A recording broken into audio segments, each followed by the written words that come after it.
Good. Grab a Bible and let's open together to Ephesians chapter 6. Ephesians 6. Appreciate so much the kind invitation to be with you tonight. Thank you for being here, and thank you to Jonathan for those kind words. I don't want to get too much into that personal stuff because I have some things to say here that I know are more than what I have time for. So I'm going to do the best I can to go through what I have to say that I think will be a blessing to us tonight. But I appreciate you inviting me in this opportunity to be with you and to share something that is my passion.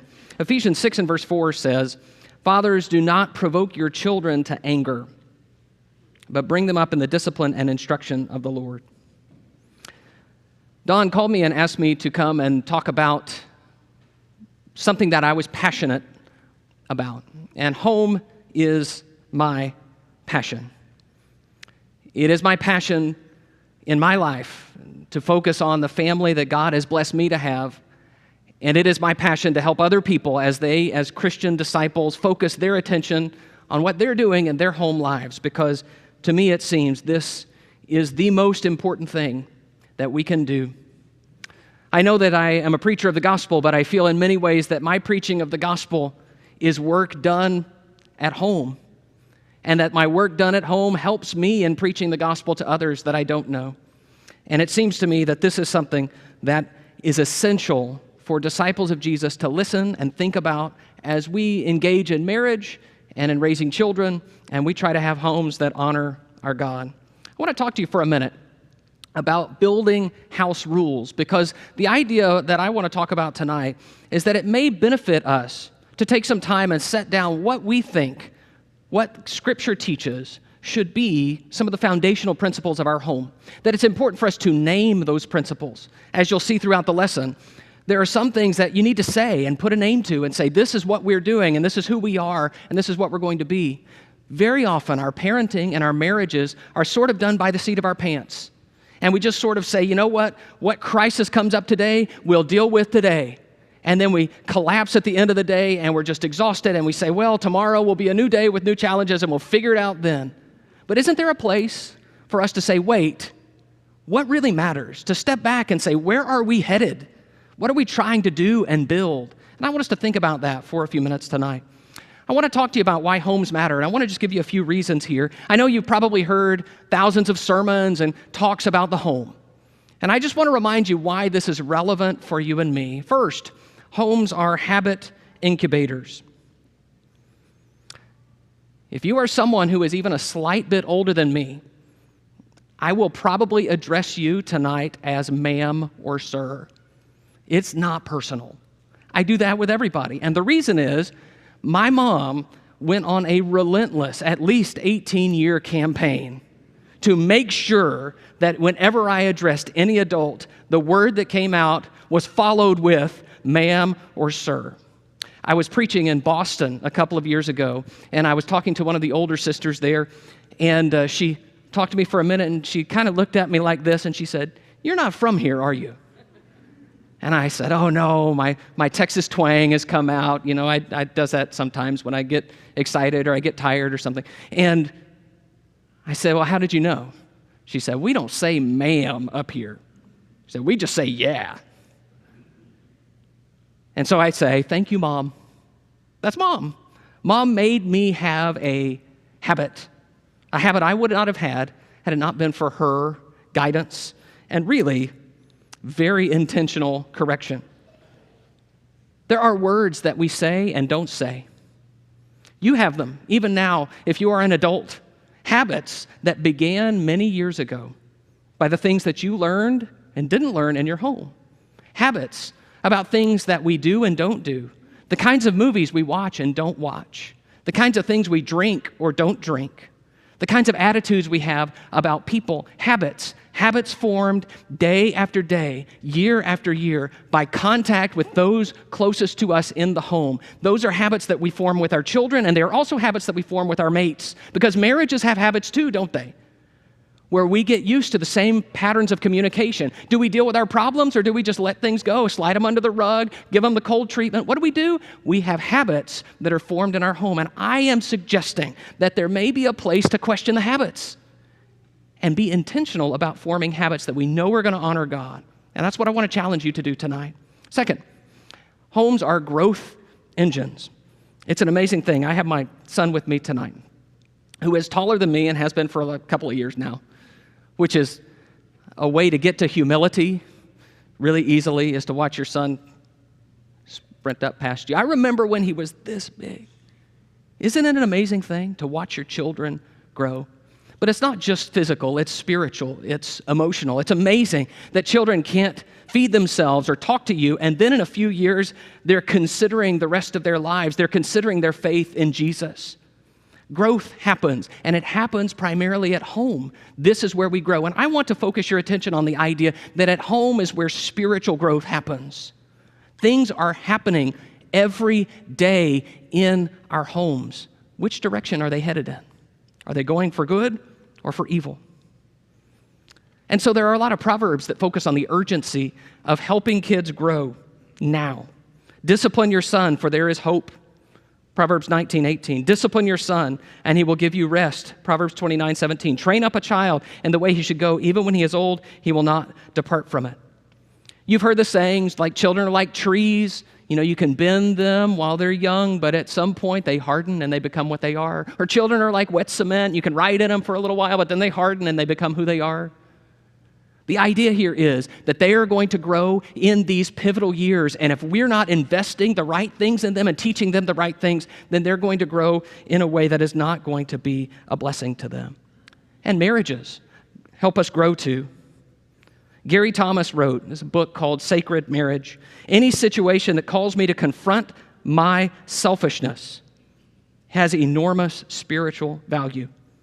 And I slowly began to understand that the real purpose of marriage may not be happiness as much as it is holiness. Think about it. Marriage changes you.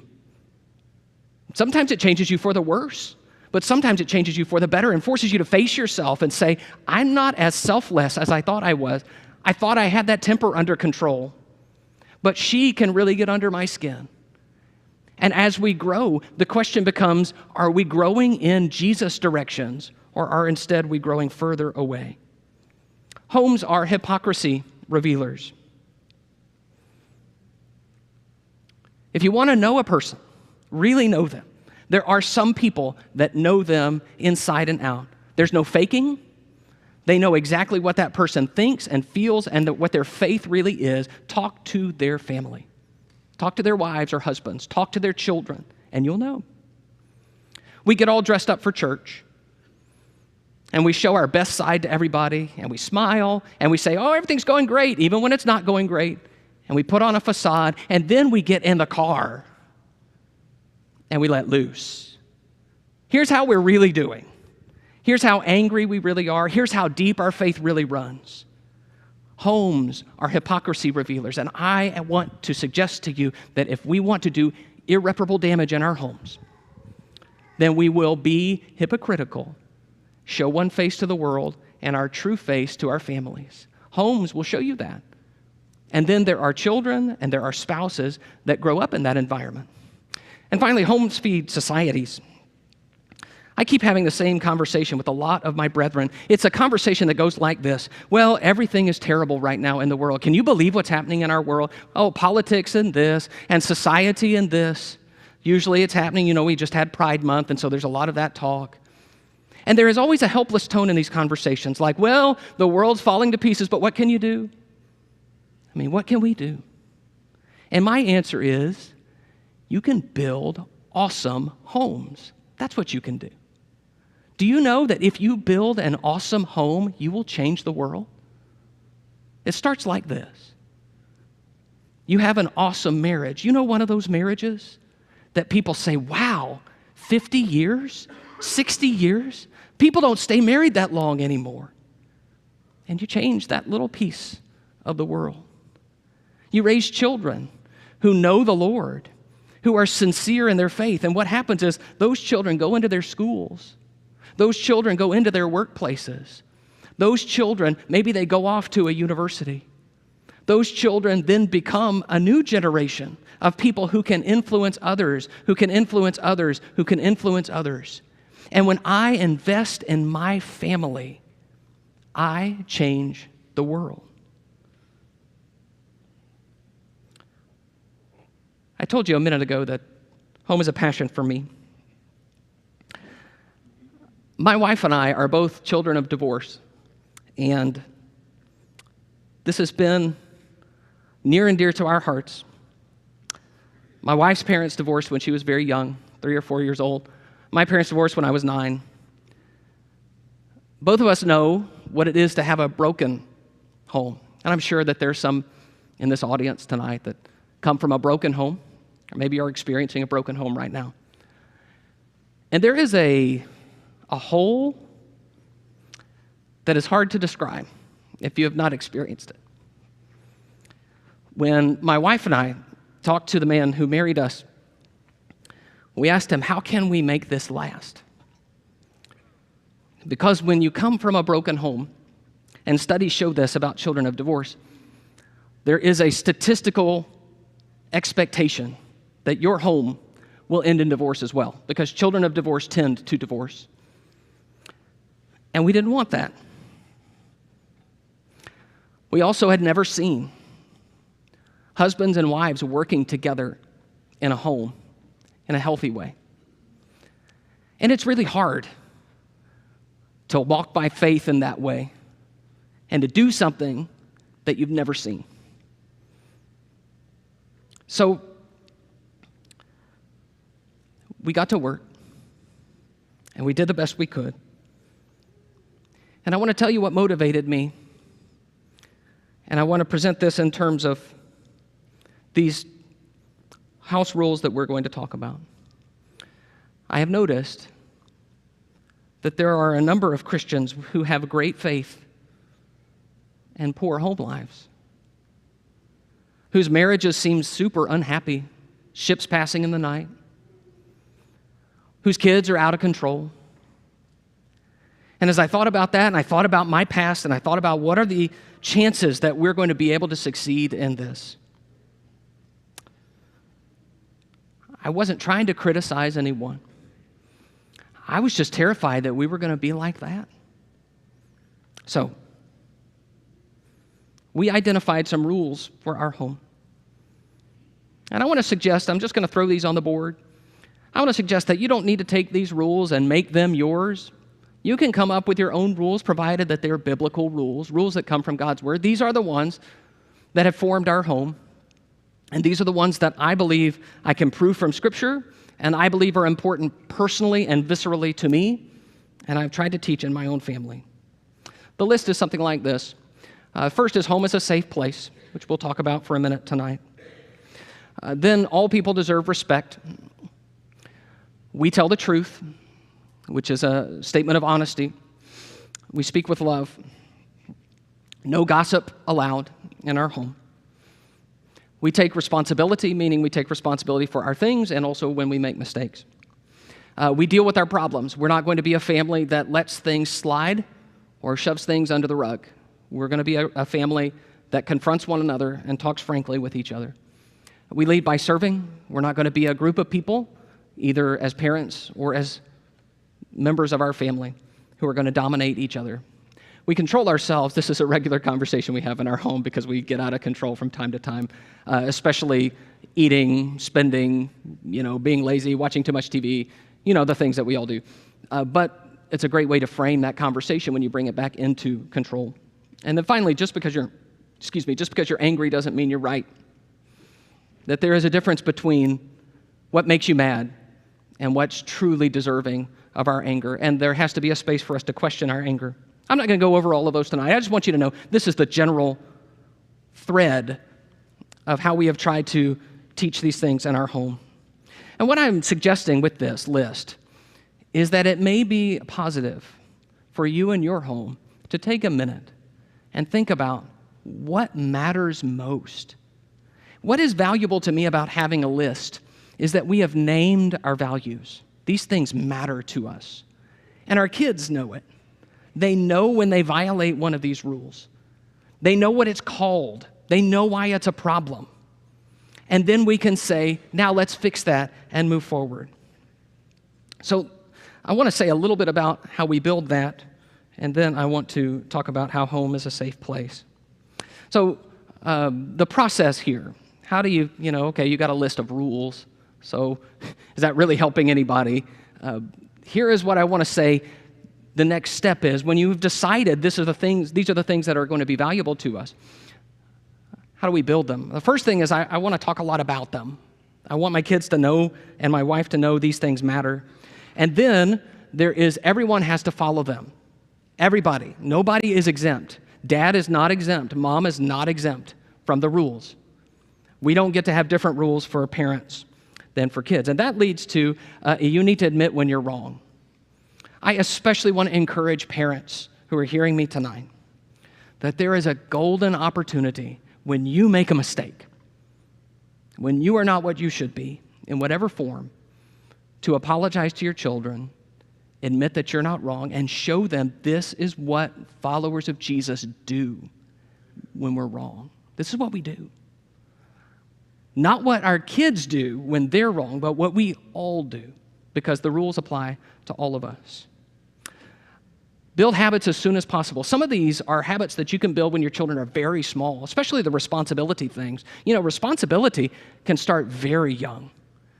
It can just be a very small responsibility. You probably don't want to give them the keys to the car or anything when they're 2 years old. But there is a power in showing this is how, as we get older, these rules are maturing with our children. Make major decisions by the rules. When you have a tough call to make, why not go to your principles? This is who we are. This is what we want to be. Now we have a big decision. Now we have a hard decision. Now we need to know, what should we do? What should we counsel our kids to do? What should we do in this marital situation? And so we go back to our rules. And probably the most important thing to me is bring passion and energy to home. I especially want to talk for a moment to our men. Sometimes we can get so focused on our work, and we pour all our energy and all our time and all our heart into our work, and then we come home and do nothing. We're all tapped out. I just want you to consider that maybe there's something wrong with that picture, where we're working harder outside our family than in our family, that we're working harder about things that aren't going to matter and last than at things that will. Think about that. Bring passion and energy to home. Let your family know this matters to you. So I hope that in talking about this, I am not putting myself out as some kind of great example of this. I fail regularly at all of these things. And my son is here. He'll say amen if I tell him it's okay to say that. I want you to know that any effort here is golden effort, and that we need to be working in our homes because the stakes are so high. So let's talk about that first rule. I want to spend some time with you thinking about how home is a safe place. Home is a safe place. Think about what comes to your mind when you hear the word home. I think for most of us, home is belonging and warmth and peace and comfort. We say, I'd love to go home. Home is where we fit. Home is where we act like and think like, and usually we look like the people around us. That's what home is. But I want you to know that for many people, that's not what home is. That for many people, home is a place of terror. Home is a place of instability. Home is a place of contention and hostility. Home is a place where mom is never satisfied and where dad is stumbling home drunk and we don't know who he's going to hit tonight. Home is a miserable marriage where there's no hope for any future. Home is a perpetually fault-finding mate. That's what home is for many people. In fact, I suspect there are people in this building right now who, when I say home, they don't get warm fuzzies because for them, home is not safe. And I want to suggest to you that that does tremendous damage. For children who grow up feeling that no place is safe, if home is not safe, where are they safe? For spouses who feel like, I don't know if I can be honest in this home because honesty gets me beaten. The damage is incalculable. Christian homes must be different. Home is a safe place. I want to talk to you about some of that safety idea Look again at Ephesians 6:4. Ephesians 6:4 says, "Fathers, do not provoke your children to anger, but bring them up in the discipline and instruction of the Lord." Fathers, do not provoke your children to anger. Do you hear in that Paul is saying there's a potential for fathers, I think parents generally, but he specifies fathers, to treat their children in such a way that their children are spurred on to anger. They have provoked them. Turn the page over to Colossians 3. There's something similar, Paul says, to the Colossians here. Colossians 3 and verse 21. He says, "Fathers, do not provoke your children, lest they become discouraged." Discouraged. You can provoke your children to anger, and you can provoke your children to discouragement. So hear me out. Everybody is accountable for their own actions. I am, my children are, everyone is. But he says there are ways as parents we can make our children so angry. We have provoked them. We can discourage them. And in a way, it is our fault. Now, they're going to have to deal with the damage of that. They're going to have to deal with what do I do with my anger and my discouragement. But it is our fault as parents. That's what he's saying. We have not made home safe. We have made home a place of provocation. I'll give you a couple of stabs at what I think may be the provoking here. When we parent our children so that our children don't know what's allowed and what's forbidden, we frustrate them. When we discipline out of anger or embarrassment, parents, have you ever been somewhere where you were embarrassed by how your children were acting and it made you lash out? I've done it in church buildings. When we are violent, our children may cower right now, but the time will come when either they will lash back or else they will deal with the anger and resentment for the rest of their lives. Paul says parents are at fault. They have not made home safe. Fathers, do not provoke your children. Then he says, Colossians 3 and verse 19, look up over a couple of verses here. Colossians 3:19, "Husbands, love your wives and do not be harsh with them." Do not be harsh with them. Isn't it interesting that Paul is singling out certain behaviors and saying this is off limits?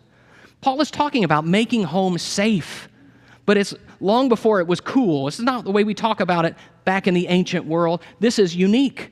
He is saying this is not the way husbands and wives should have a relationship, where the wife is living in terror of the husband because he is so harsh. Have you also noticed that in all of these passages we've discussed, he is singling out men?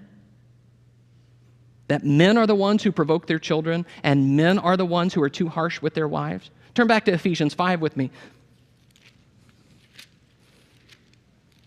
When he talks to husbands in Ephesians 5, he says, Ephesians 5:25, "Husbands, love your wives as Christ loved the church and gave himself up for her, that he might sanctify her, having cleansed her by the washing of water with the word, so that he might present the church to himself in splendor, without spot or wrinkle or any such thing, that she might be holy and without blemish. In the same way, husbands should love their wives as their own bodies. He who loves his wife loves himself. For no one ever hated his own flesh, but nourishes and cherishes it, just as Christ does the church."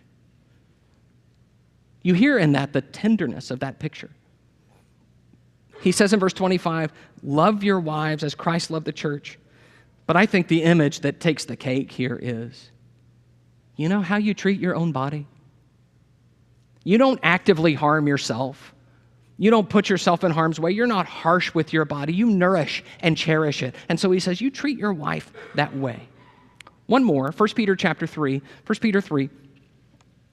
We're really just laying the groundwork here for the idea of safety in home in the New Testament.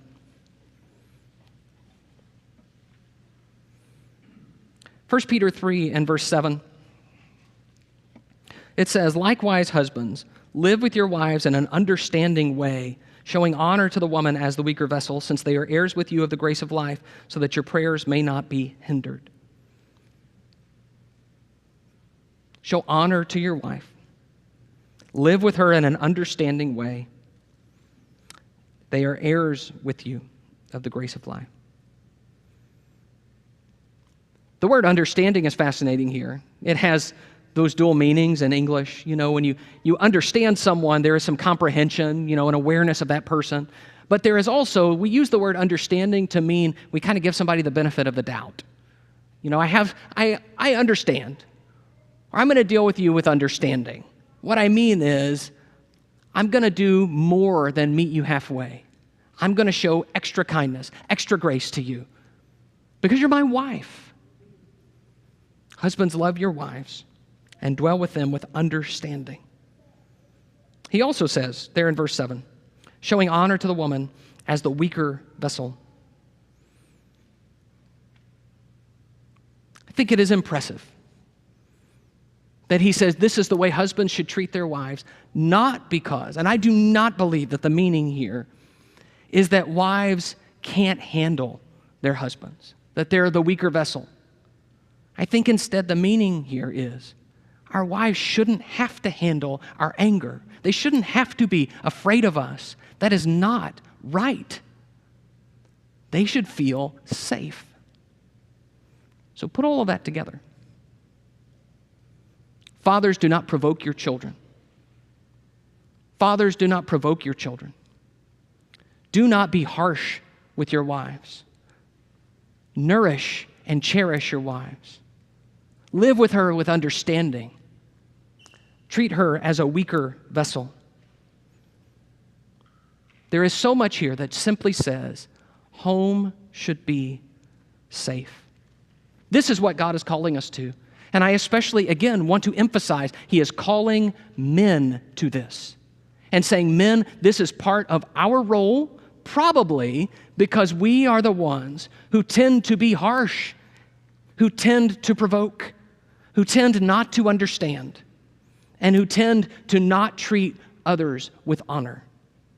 There might be a whole nother series of sermons we could talk about wives and women as mothers and things like that, but you can tell there is a thread here Paul and Peter are concerned about, that homes are not safe because we're not making them safe.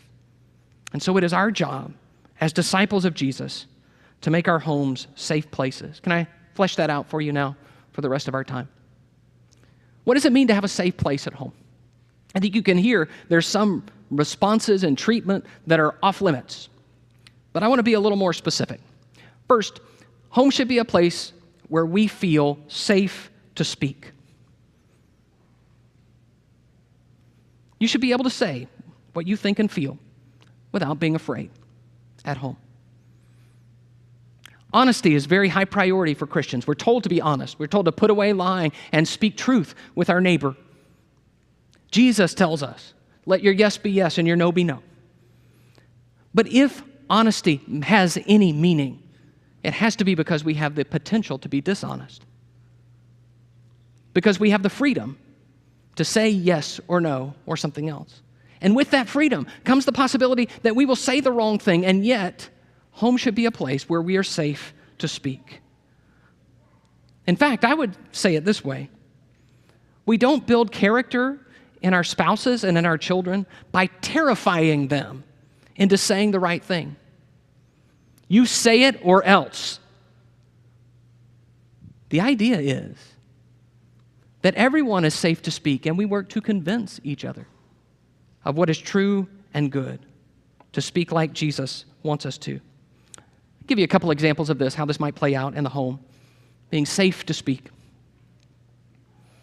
So here's little Jane, who's 5 years old, and she is beginning to tell time, and so she knows that it's time to go to bed when the clock says 8:30.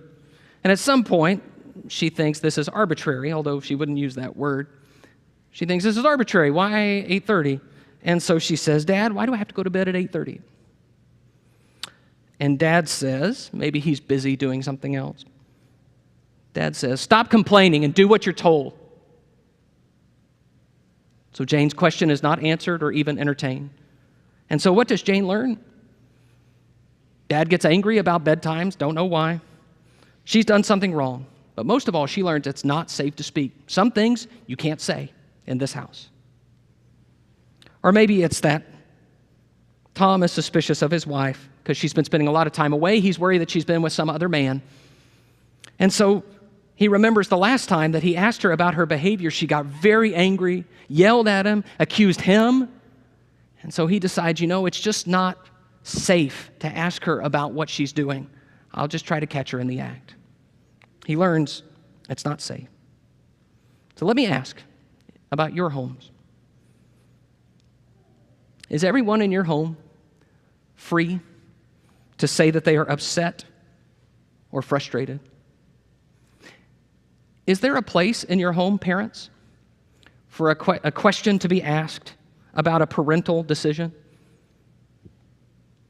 Can husbands and wives frankly discuss an issue knowing that they're going to be heard, really heard?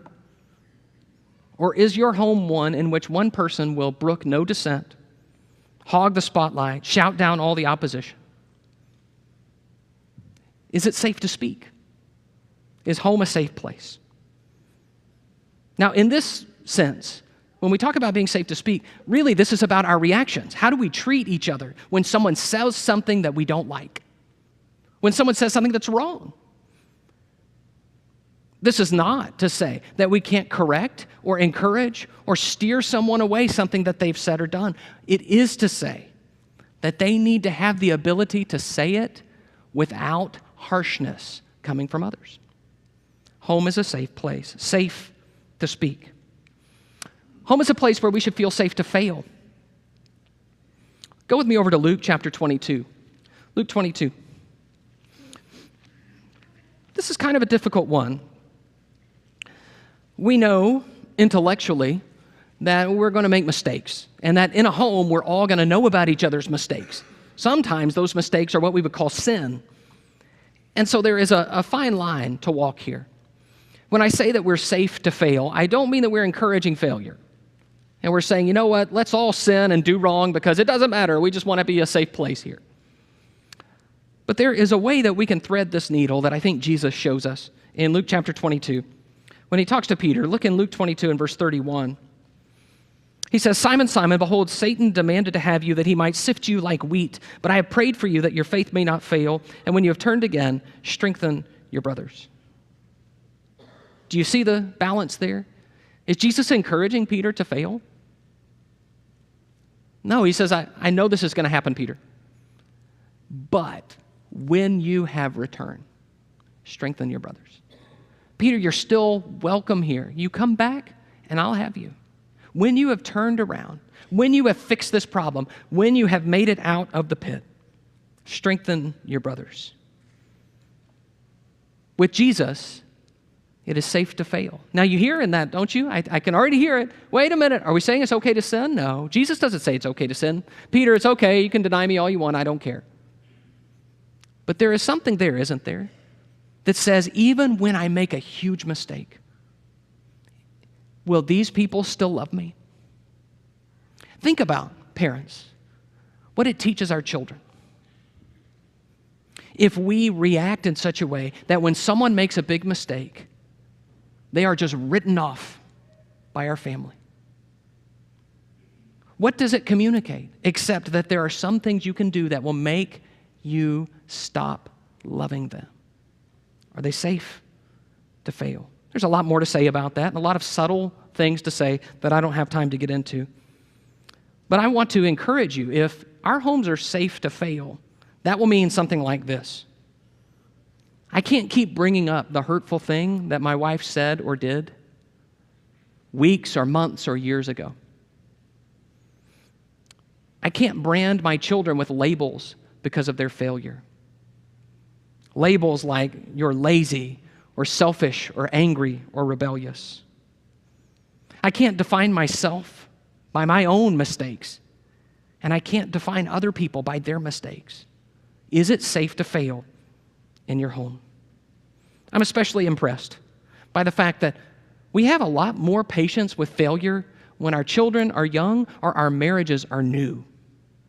You know, when you just start with the kids and, they're throwing their food everywhere, okay, yeah, oh, look at that, that's kind of cute. But as the age goes up, so do the expectations and so do the responses.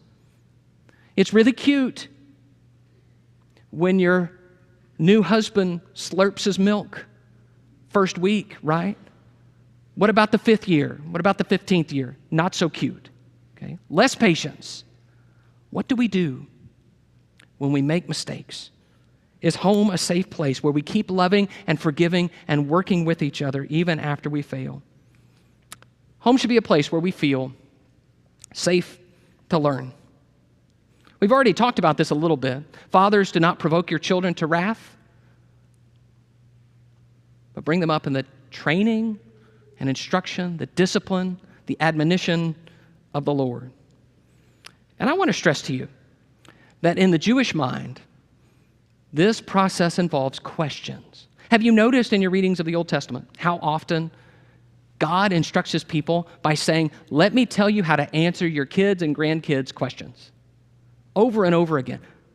What do these stones mean to you? Oh, that was when God brought us over the Jordan. What are these Passover feasts? What does this mean to you? Why do we do this? Who are we? Questions. And questions are a reflection of how safe it is to learn in our homes. Is it safe to ask questions that might be not entertained, might be answered harshly? So, for example, parents of young children, you bring your kid to church. 4 years old. 4-year-old has begun to notice that some things are different. When it's time to go to church, I have to wear these weird clothes. I have to come here and sit down and be quiet and still. And then for some reason, they pass around a cracker and juice, but I can't have any. It was kind of weird. And the more I ask about it, the more I get shut down. Dad, can I have some? No.